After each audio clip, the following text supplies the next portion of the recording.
Hey, hey, hey, welcome back to the Ramblings of the Designer. We are a weekly podcast. We talk about the latest in graphic design news from around the web. My name is Terry, and I'm one of the co-hosts. I am a UX UI designer from the Bay Area. I help bridge the gap between products and their end users. I'm here with Adam, who helps run the podcast. So Adam, take it away. Hey, my name's Adan Zepeda. I'm a freelance designer from the San Francisco Bay Area. I specialize in visual UI design with a little bit of illustration. I like to give companies character.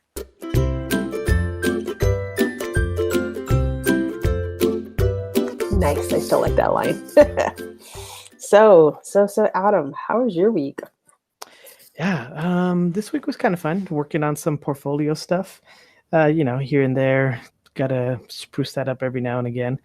I realize I haven't drawn all week. I've just been pretty distracted, and so that's something I need to get onto. I was gonna do something today just so I can say, oh yeah, I drew a little bit this week, but I didn't get around to it either. So definitely gonna start maybe tonight. We'll see. It's just so much. Been a little busy. So, but other than that, not much else. What about you, Terry? Nothing too much, just still trying to get rid of my cold, but the weather's been nice. Yeah. It hasn't been raining as much, so that's good. My turkey project is going speed ahead. I'm about more than halfway done, so I will reveal that a little bit later in the next month, I think. I'm a little bit later today, or what do you think? No. Maybe 8 weeks from now. It's still a ways. And excuse me, still trying to get rid of my cold. Other than that, just trying to do stuff. Haven't drawn. I've been reading a little bit here and there, but not as much as I should be. But other than that, that's it. Do you have any grapes for the week? I know. Not more anti-gripe. I'm finally glad that the daylight savings is at the good part of the daylight savings time, where it's not the middle of the night at 4 p.m. Now it's like, okay, wow, there's still light out at 8 p.m. That's great. And so I love that. I love that now everything is kind of getting back to normal. Yeah, you know what? It took me almost 10 to 15 minutes to try to figure out how to change the clock in my car. Oh yeah. Each time I do it, I always forget. It's like I think I remember, like, oh, that's not intuitive. So, anyways, that was kind of those old school 2-button ones, where like the top button is the hour and the bottom one is the minute or something. Or we got the clock, and then we have another button that basically I think would be the clock, but if you move 2 buttons over, those are the clock buttons. Oh, okay. It's really strange. I'm all like, why is okay, whatever. So I keep on hitting like different buttons, like, oh, that doesn't work. I'm like, oh, I got that one work. And then I hit another button, like, oh, I got the hour wrong. Yeah. The 4 o'clock, it says 6 o'clock. Like, oh, you gotta keep button. Like, okay, wait, what button did I push? So yeah, I have the old school, my car is, I forgot what year it is, but it's like, it's 1865 or at this point, that's how old it is, but it has a clock on it, and it's that one where it has 2 buttons. The top button is the hour and the bottom is the minute. And so it's the one where if like you miss the minute by like one push, you have to hold it all the way again so that it recycles all the way. Oh yeah. And I go, but luckily I don't drive that car that often, so I don't really care what time it is there. Oh, that's funny. Okay, well, enough about time.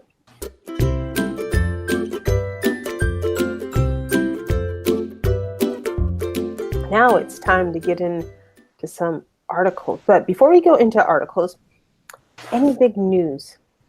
You know what? Actually, we do have just a headline for this week. Ooh, and so March 25th, Apple supposedly is coming out with an event, like this surprise event. And apparently the news is that they're gonna come out with a streaming service. So if that's one thing kind of Apple really doesn't really have compared to all these other, big players. Amazon has a streaming service. Google has like their streaming service as well. Well, they have YouTube, but YouTube Red. But yeah, Apple doesn't have anything like that, and so I think that's going to be something that they're going to be. I mean, that's the buzz that they're going to be hearing. So, Wow. be on the lookout, March 25th. Yeah, I bet it's going to be expensive. Yeah, I know. That's the thing.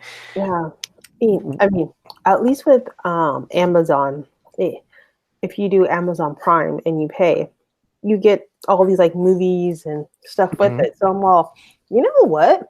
Who needs cable when you at least have that, right? So that was a nice little add-on. Basically, I thought it was pretty cool. Yeah, like with your Amazon Prime, you get that 2-day shipping, free shipping. You get a streaming service. You get some books and I think some music. With Apple, on the other hand, you have to pay to watch different seasons of episodes. So that gets kind of pricey after a while. You have to pay for their music service. You have to pay for the buy apps. You kind of have to pay for everything. Google is sort of the same way, where it has a Google Play where you have to pay for the media, and has the streaming service. Luckily, they have YouTube where you don't have to pay; just get a bunch of ads every once in a while. And now I see that they're like kind of playing with two ads back to back for some videos, and I go, oh, that's kind of annoying. And then different creators, they can put kind of how many ads that they want, and so they could have an hour-long video, and then they could put like 50 ad breaks in the middle of it. And so you're kind of like, it depends, but yeah, it's kind of pointless, man. You won't. I don't think you'd be able to hold anybody's attention with that.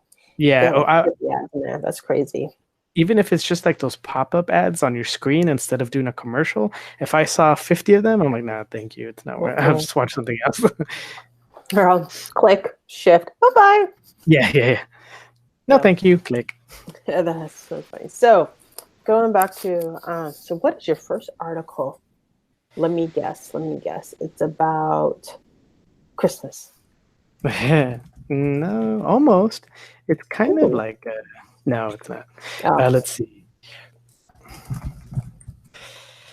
My first article is it's from Creative Block. What's the dumbest thing you've said to a prospective client? So, yeah, this article is, it's kind of quick, and it's all about these quick little stories from different designers when, for times when they put their foot in their mouths, right? We've all done it. I know I've done it. I continue to do it every day. We just, we mess up, and I think that's just part of the job, and that's okay, because you know what, we're learning every day and we're improving. Hopefully, we're improving ourselves, right? And so some of these stories are pretty funny. Like the first one, it was one about a designer who designed a website for a client. And after he was done, the client asked if he would design like a business card for him. And the guy said, yeah, sure. That sounds great. No problem. I'll do it for free. Right. It's something simple and quick. It turns out that business card required an illustration of I forgot what it was. I think it's like a toaster or like a bus or something with wings. And then it turned out that it ended up being like the client's visual identity and his logo. And so it turns out that not only did he do his business card for free, but he pretty much did a whole logo design for free as well. And so so those are kind of like the stories that they talk about. Another one was like an email blender where like they wanted to send out like a mass email alert to different people, and when they were directing their email, they kind of ended up directing it to like the name of the magazine instead of the person. So they're like, "Dear Ramblings of a Designer," and they're trying to contact the art director, and they're saying, or no, I think the specific one was that it was one of those, Jamie Oliver. I think he's like a celebrity chef, and so he or this person wrote to Dear Jamie instead of it's like saying Dear Oprah. I would like to talk to your, and so there's a bunch of different stories like this. There are a few. And so I thought it was kind of interesting. I thought it was fun. I know I've run into that problem where I was like, yeah, you know what? Since we already did this project, this other project is pretty similar. I think it's going to be pretty quick. I'll just take care of this, no problem. It ended up being, like it took Longer several than months. you Yeah, think.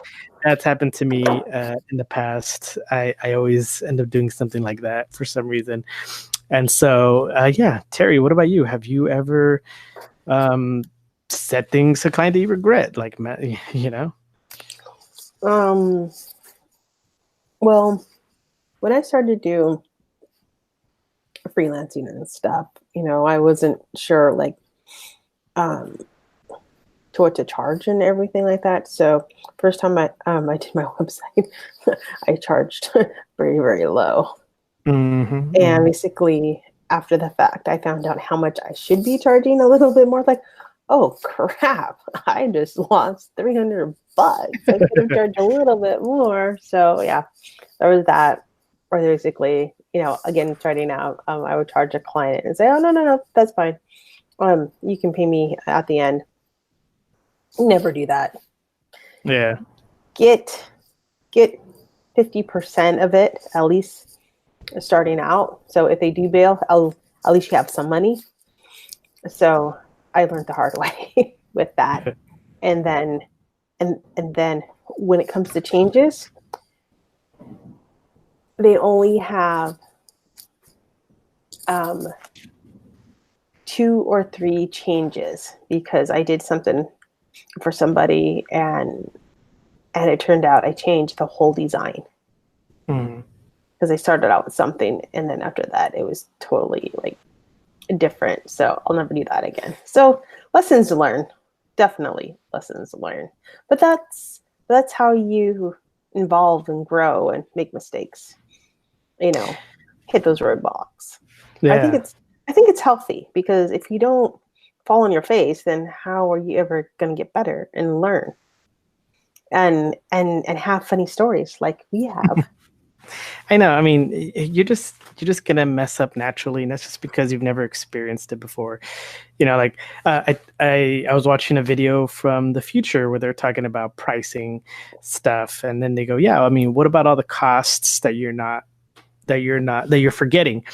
And so, like, if a client were to go to an agency, like they're paying for a designer to touch it, but then they're also paying like A developer. Yeah, they're project paying. manager, content person, everything, the full works. Yeah, they're paying for also like that company's like operational costs, and their profit. And so when I would price stuff, I would price just how much I would get paid per hour. I was like, oh, I get paid, $5 an hour. So, and it's going to do 2 hours. So it's going to be $10. Where I'm like, oh, I didn't even think about putting like a markup on top of that, where I could be like, oh yeah, I should probably do a profit off of that, or an insurance off of that, where like, I'm guesstimating the price based off of how long I think it'll be, but I should really be doing it based off of the worst case scenario. I'm like, yeah, this will only take me 2 hours. Oh, but you know what? I'm most likely not going to have what I need. I'm not going to be able to do it until later. They're going to come back at me with more content or some sort of changes, but I still only charge them for those 2 hours where now I spent 20 hours. So I'm not saying put like if you're going to do 20 hours as opposed to 2 hours, but I would say put in a buffer for you to just because for that Murphy's Law, put in a Murphy's Law charge. Yes, because anything will happen. Yep. All right, Terry, that is I guess that was a quick one. I mean, the article is pretty quick. It's only like a few minute read, but that's what I have. What do you got? Yeah, I have something from UX Studio. It's called why you should take service design into account when thinking about UX. Martina, probably how to pronounce her name. She wrote this on March 5th. And number one, the title kind of grabbed my attention because last year I took the IDEO service design course, and that was super cool, actually. It was really, really fun. It's like, oh, okay, what's this about? so so she talks about what is service design and practicing, meaning like the planning, the organize different types of resources like people, process, or basically anything materials to help that experience of the business or service that person or company is going to give, right? And mainly, so that activity helps improve the employees, the customers' overall experience about it. So, anyways, so she talks about the backstage and then also the front stage, and they call that a blueprint. And and regarding the next section, she talks about how does service design relate to UX. So basically, we see UX. She calls it like normal, getting the persona, knowing the user, and everything like that. But regarding the key areas of service design, she goes into a couple of things which I thought it was kind of interesting because she talks about the assets, the people, the policies, and then also the culture. But when you look at UX, it's still about the assets, the people, the policies, and the culture. Because if you're developing a product or like a software or something for somebody, you have all these assets that belongs to the project. You're doing it for the people. And there's policies. I look at policies as like following certain design patterns, right? And the culture, so the culture, the culture can be regarding your target audience. So anyway, I thought there was a lot of crossover a little bit, but with different things. So anyway, I thought it was kind of cool. We'll just kind of read and then how she brought it together and then she brought it apart a little bit more. So anyways, so what do you think about service design?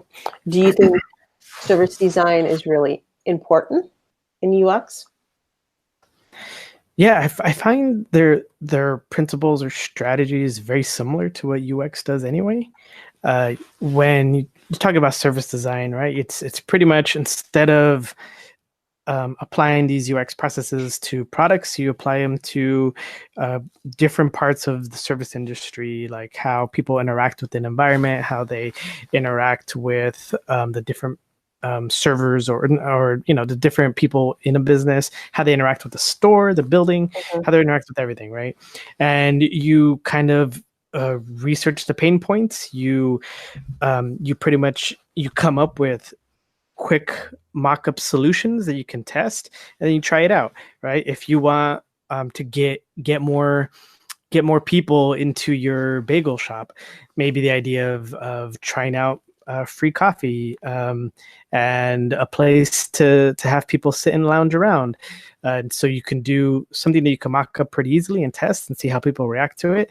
And then then you constantly iterate on that.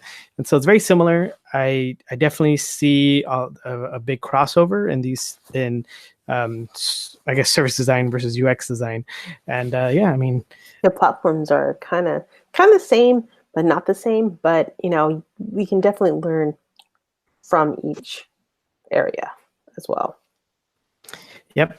It's that specialization that I was talking about last week. They're PhDs in their own field, their own little world. Nice. So, okay. So what about you? What is your next article? Yeah, mine is the 10 best web design tools for March 2019. This is from the Creative Block, and they give a lot of good. There's a list of 10, a lot of good, cool sites and different things to try out. I'm only going to go over a few of them, but like the first one Oh my God, is that is so funny. I was going to use that one last yeah. week. I That's did cool. see what. Oh wait, you were gonna do what? Oh no, I was going to do that one last week, but I decided not to. That's cool. I'm glad you Uh, brought it up. the typography cheat sheet. Yeah. Yeah. So the first one is this interactive typographic cheat sheet. And so what it is it's pretty much it's this site that has this phrase on it, but it has different clickable regions that it'll tell you what the typographical definition of that part of the letter. And so, like if it's a serif or if it's a bowl or a stem or a crossbar. And Mm-hmm. so you have just, you could click on different things and read and see what the definitions are. I thought that was pretty cool. I did notice that, like, when I've seen various type anatomy charts, not like this because this one's interactive, but when they tell you what everything is, that they're sort of all over the map, like different there's some crossover where some things are definitely the same, and some don't have what like this one has. And like, for example, if I click on the T has three kind of clickable regions. The far left top part of the T, it's Mm-hmm. called the arm, but then the right part is called the beak, and then the bottom part is called the foot. And so, okay, so the bottom part of the T is a foot, and that's including like the serifs on both sides. But when you click on the H, the lowercase h, also that looks like it has the same, it's that same region. It's called just the serif. And I'm like, okay, well, why is it different here and different there? I'm still a little confused of like why, why there's just a bunch of too many different names for things. So it would be great to have a consensus. That's why I'm gonna push for this one. Like, everybody, let's just follow this. Let this be our consensus. This is what we'll call everything from now on. But I don't know. It's one thing that's kind of annoying about trying to learn typography. Is this sort of thing, but luckily we have at least several resources. Mm-hmm. Whatever. The second one is the one actually I talked about last week. It's the absurd illustrations. So number three is a pretty cool one. It's called Amino Editor. And what it allows you to do is it allows you to go on any, your favorite sites or whatever, and you could mess with the CSS on that site. And then from there you can save the CSS style sheet on your Google Drive, and then you could have your site be whatever you could have your favorite site look like however you want it to look. And so I love that. Let's say you go to Facebook a lot, and you want to change their color scheme from predominantly blue to predominantly orange. Well, you could do that with this, and you can save the CSS sheet and load it for different devices if you have it. And so I thought it was pretty cool. I know for me, I use a StyleBot, the CSS, a Chrome extension. But that's pretty much just to hide different CSS elements that I use. I don't really change a website too much, but I do remove certain stuff a lot of the time. I actually forgot I had that until I saw this and go, oh yeah, I forgot I could do things like this. And so, but mine, I don't think it's permanent. I think I have to like update it, do it per session, but this one, it allows you to have it kind of semi-permanently. So I thought that was really cool.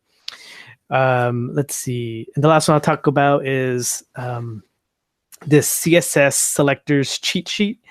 So maybe Terry, maybe you might find this useful. It's a whole chart of all different types of selectors that you could use in your code. It shows you how it's written in HTML. It shows you how it's written in CSS, and there's also like an infographic that kind of gives you like a quick visual representation of what it's actually selecting.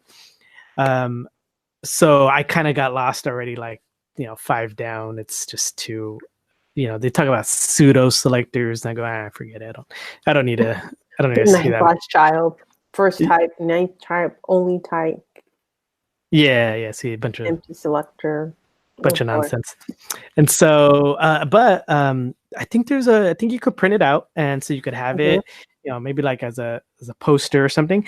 And the site also gives you a link to like a game, and so you can kind of practice your knowledge to see if you know what all these selectors are. And so that's kind of cool. It's like an interactive little thing where you can plug in where you feel like the selector is actually selecting in the infographic that I mentioned earlier. And so, if you're into CSS and you want to know more different selectors, here you go. And so, yeah, the list has, there's like about 6 more. Some of them, I think there's okay. Well, there's one more. So I didn't talk about this last week, but but it was included in this list. So it was called Startup Cemetery, and I thought this was pretty interesting because what it is it's a list of all these failed startups, and you can and it has different filters, so you can filter it out by like what type of business it was, like what type of industry it's in. You could do it by like date of when it started, when it failed, and then you could do it kind of like by the reason it failed. Like, oh, not enough money, nefarious reasons. And what's cool about it is that it gives you this whole list. I don't know how many there are, but when you click on it, it's kind of like a little summary. So it'll tell you all the different information. It'll tell you who's the owner of the business, and it'll give you like a little summary of what happened.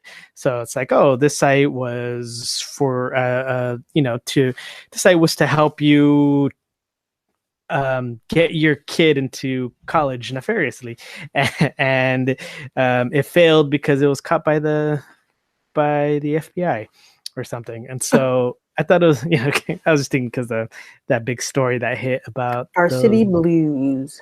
Yeah, so it's pretty cool site. I feel like it's very interesting just to see, why companies fail. Maybe it'll give you pointers to see what to look out for. You're like, my company seems to be laying off people pretty regularly. Maybe I should work. They started completely slashing our benefits, and I wonder if so maybe like reading these can kind of prepare you for the future. You might recognize patterns that could potentially affect your job. I don't know. And so yeah, the article has like about 5 more different cool tips or cool just different sites and links and other things. I recommend checking it out. It's called the 10 Best Web Design Tools for March 2019. Terry, what do you think about these tools? Did you find any of them useful? Yeah, actually, my next article is going to be one of them. I see. I saw that, and so I purposely avoided it because I was gonna I didn't want to steal your thunder. I was gonna try to find a way to lead you into it, but you did it for me. So there you go. Yeah, there you go. So actually, I was looking at the Startup Cemetery. I think that's kind of cool. Yeah, I was gonna do it last week, but I'm just gonna stretch our podcast out longer, and I was like, forget it. I'll save it for the next time, and luckily it came up. Mm-hmm. Yeah, definitely. I'm definitely on a big kick regarding accessibility, right? So I'm just gonna hop into number 4 from Adam's article to accessible brand colors. So at first, when I opened it up, I'm like, oh, this is kind of cool. I really like the big font. It's like in your face and like, oh, there's a hand. It's like, what does this hand do, right? It's like, oh, use all 5. We are designing technology, but they are an LA base, but that's pretty cool. But if you go onto the right hand side, you want to click the plus and you can copy or paste the hex color. And then at first, like, okay, where's the color? Where do I go? And then finally it's like, oh, add hex. So when you add the hex, have the color, and the second color, you can do whatever color you want. Right now I'm doing Christmas colors. A really like red, nice red, and a kind of like neon green, and get started. And they will give you view levels. Like AAA is passing, AA is passing, AA18 is passing, but you need at least large text only, and DAP means do not pass. It doesn't pass. So kind of cool. It gives you a whole list of what is what and what not to do. Mm-hmm. And you can even do a third color once you hit that add hex and see what happens. It's like, oh, wow. And it gives you a lot more, like what's passing, what's not passing. So kind of cool. Something different. So what do you think, Adam? Yeah, and I mean, it's a pretty straightforward tool. Mm-hmm. It's like, here, add 2 colors. We're going to show you where it messes up. And it looks like a lot of the times where it really messes up is when you cross over your 2 colors. So like the chart shows you how the text will look like on white, how it'll look like on black. While this, I think majority will show you how it'll look like with white text laid over it. And so you can see right away that it's not going to look that great. But then it'll always show you kind of like, it always, from the different tests that I did, it seems like for the most part, they don't want you mixing your different colors, different color text on a different color background. Because then that's sort of where you kind of run into a lot of these problems. Mm-hmm. And so I could see that, because sometimes we don't realize that different colors are have different values to them. And so when we see like a yellow, sometimes yellow reads really light and lighter than you would think. And so trying to use like just like a simple yellow on a white background, it's not going to really work. And so it's pretty straight and simple site. I like it. And it tells you kind of what the different organizations that it passes, right? Mm-hmm. So it passes AAA compliance, passes AA compliance, passes AA18 compliance, but does not pass DNP. Looks like DNP is really strict. Yeah. Or no, I guess this one's just. I guess it just says does not pass. DNP does not pass. But yeah, it's pretty cool. Cool. So what about you, Adam? What else do you have? Let's see. My last one is it's a Reddit article. Somebody had posted this. So I wanted to get your opinion because they didn't get any replies. So this is from Burnt Caterpillar on Reddit, and this was on a freelance subreddit. So I'm just going to read what she wrote. She says, "Female freelancers of Reddit. I'm looking for someone who may be or have been in my situation. Basically, I'm 5 months pregnant and have been freelancing for over 10 years as a digital designer. My work is sometimes remote, sometimes in-house, but always short roles. So up until now, my pregnancy hasn't been an issue as I never brought it up. The new year freelance slump hit me hard, and now I need to work until the baby comes in July. Last week, I landed a role 2 to 3 days per week in-house, but I haven't told them I'm pregnant. The role is ongoing, no end date, and it's basically the exact kind of work I've been looking for, as I've got my own SHIT going on on the side, and 2-3 days is perfect. It's 9 to 5, rare, and really chilled, which is a dream. I got the job through my agency, and I haven't told them that I'm pregnant either, and don't want them to know because I'll be shoveled in the has kids box and never get work again. I had originally told them that I'd be traveling and unavailable for 3 months from late June, so they would throw work at me during that. They wouldn't throw work at me during that time.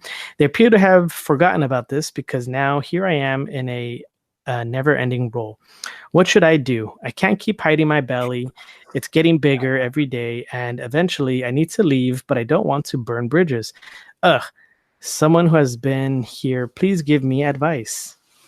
So I thought it was kind of interesting. I have my personal opinions, but she wanted to know from people who have had children in the field and Terry, what do you think?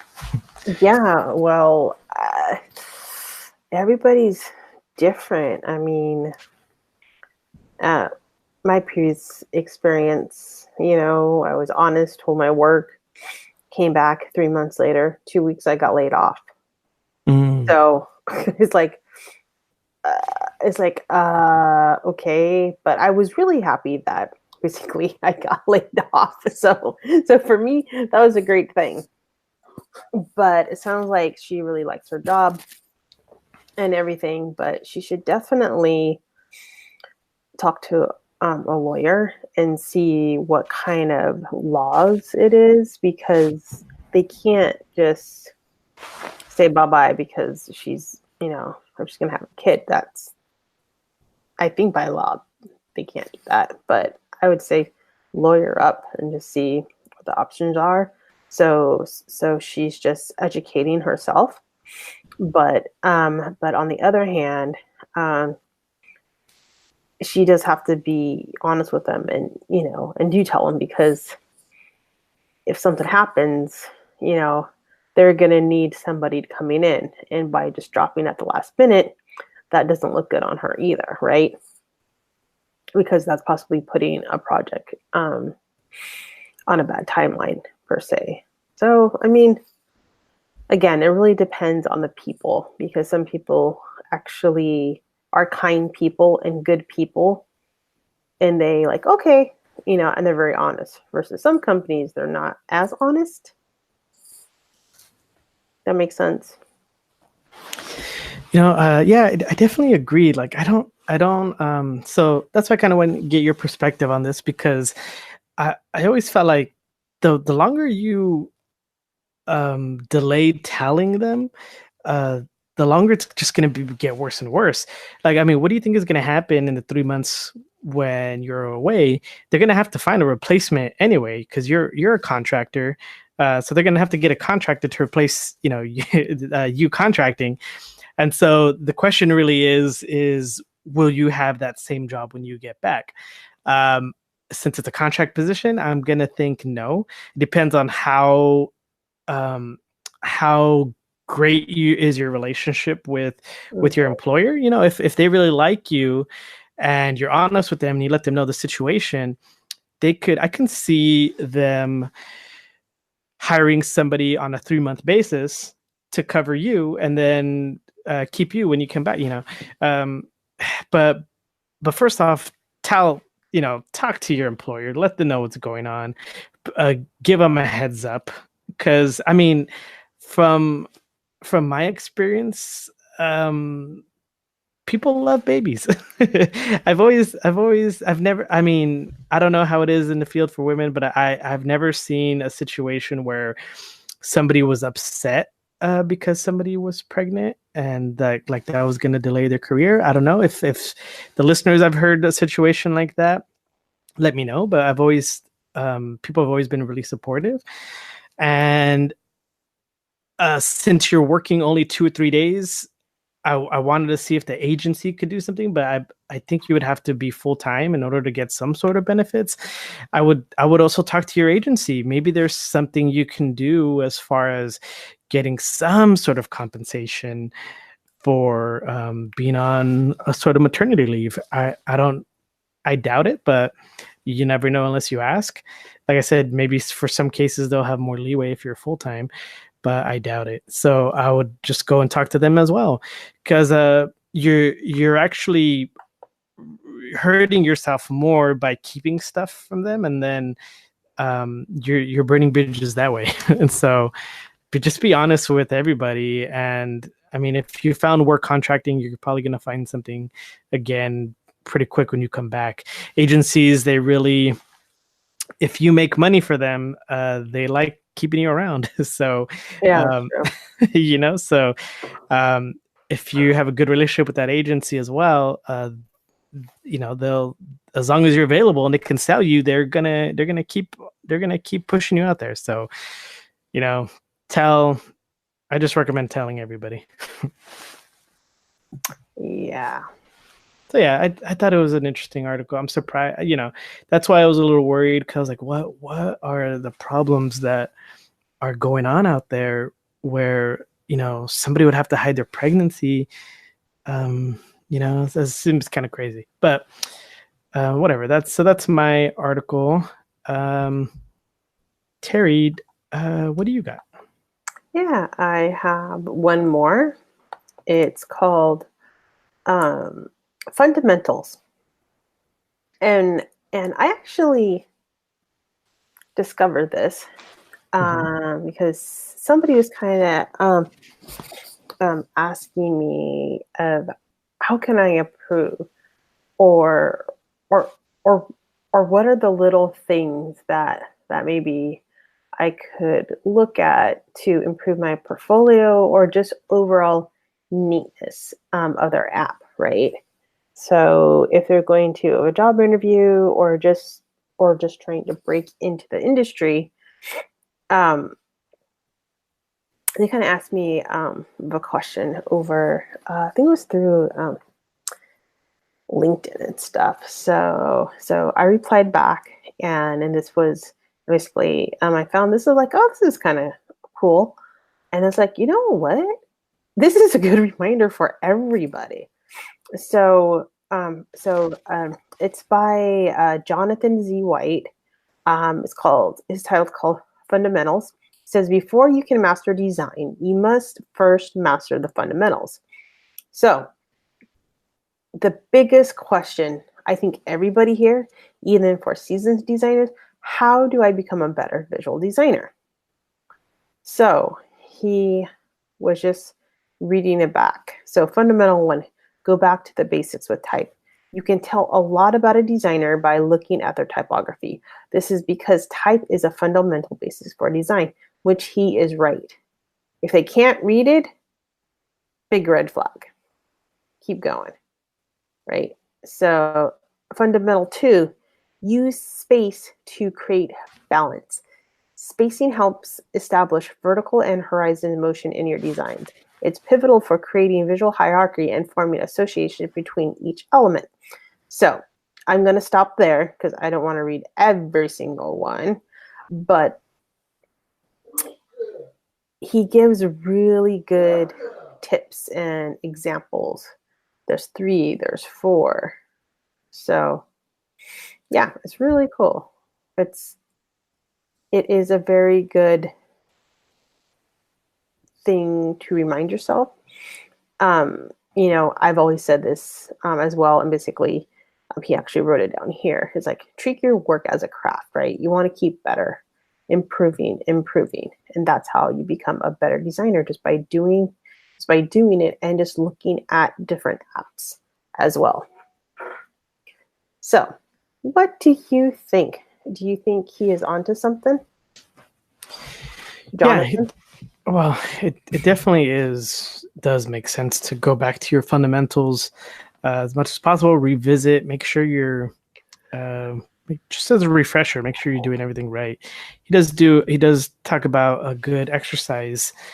He writes, spend time compiling color palettes for things around you, like photographs, magazines, and your favorite shows. Then take an existing design and apply the color palettes to it. And he says that you'll notice that, do you notice that there's different mood and tone changes because of it? So yeah, so that definitely makes sense. For me, what I like to do is I like to just try to look at as much design as possible. Mm-hmm. Like what I like to do is look at magazines, especially maybe design related magazines.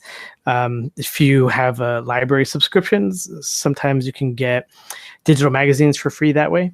And so what I do is I screenshot a lot of stuff that I see that I really like, and then I just try to recreate it. I like if there's like some sort of typography that's on there that I like the relationship. I look for the font pairing. I look at the size comparison of like the header versus the body copy, and try to recreate it. I trace literally on top of it. I go, oh, okay, this is a size 24 versus size 11. So now I know when I do my project, I could roughly do like a sans serif at a 24, and then a serif at 11, and then I have something like that to work off, and so I steal a lot from everywhere. Like the latest thing I've been doing is looking at movie posters. So like the Avengers movie poster. Mm-hmm. I want to like how they have their type. I like the type for the Avengers that they use, and so I just tried tracing it, recreating it, see if I could recreate it from scratch. I did most of the letters. It was a little hard trying to do like A and because everything's at a slant, everything's at italicized, I guess. Mm-hmm. But whenever you do italics for like text that go the other way, like V's or W's or A's, they have to skew at something that's different from what the rest of the words go. And so that part's kind of interesting to try to recreate if you don't have the full text in front of you. So like when you do the logo, when you do the typography treatment, they don't have all the letters. So you kind of have to, that's where you kind of have to use your liberties to try to recreate what it might look like from what the letters you do have. And so that's a cool exercise, and so that part's kind of hard for me, but that's what I want to do. I want to get better. I want to learn how to do I want to be able to use my own custom typography when I do logo design work, instead of just picking a font and editing it. It'd be great to like actually do it yourself. Try to get that feeling myself. Gotta draw. Yep, and draw. Yeah. And draw. Well, that's cool. Yeah, I think fundamentals is just good in anything that you do, right? Sports. If you want to, learn something, a language, anything. Well, what you realize too is that the fundamentals is what gets you out of trouble every time. Like you're like doing a design and you feel like it's just not working.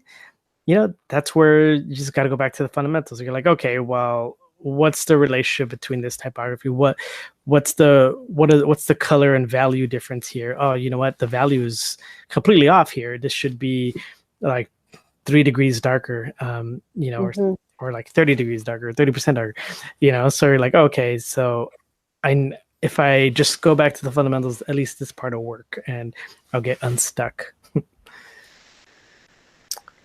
Yes, that's very true.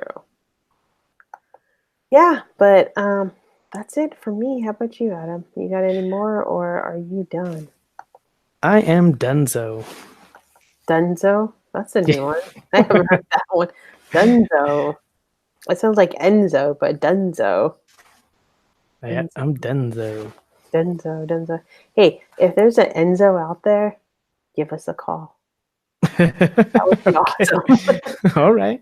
I don't know, because you said Dunzo. So what rhymes with Dunzo? Enzo. Okay, yeah. Enzo. Well, how about if there's a Dunzo out there, hit us up. Ooh, that too. We called you out on our podcast. Yeah, no kidding. And you didn't even know it. So, yeah. All right. So, Adam, where can they find you out there in the web space? Yeah, you can find me on Twitter at Adanzi. That's AdanZepeda. And you can find me on Instagram at adanzi.designs. Friend me or message me or follow me, and then quickly unfollow me, just so I know that you've followed me, but you don't have to follow me, just so I know that you're out there. Follow it and unfollow you. Yeah, unfollow me. I don't care. You don't have to follow me. I don't like it. More salt, no salt. But that way I know that, okay, I saw this guy. I listened to your podcast. I follow you, but, I don't really want to follow you. So I'm going to quickly unfollow you. Yeah, do that, just so I know. That's fine. I'm okay with that. Hilarious. But Terri, what about you? Where can they find you on the internet? Yeah, they can definitely find me on Twitter. My handle is Flaxenink, FLAXENINK. Alrighty. Yeah, that's it from me. All right. And you know what? If you need a message of the podcast, send us an email at ramblingsofadesignerpod@gmail.com, and we'll read it on the show. Unless it's profane. Profane. No. Yeah. Unless it's profane, then we'll read it on our After Dark episode or something. After Dark. That's something future. Yeah. All right. Okay. That's it for me. Bye. Aloha. Bye.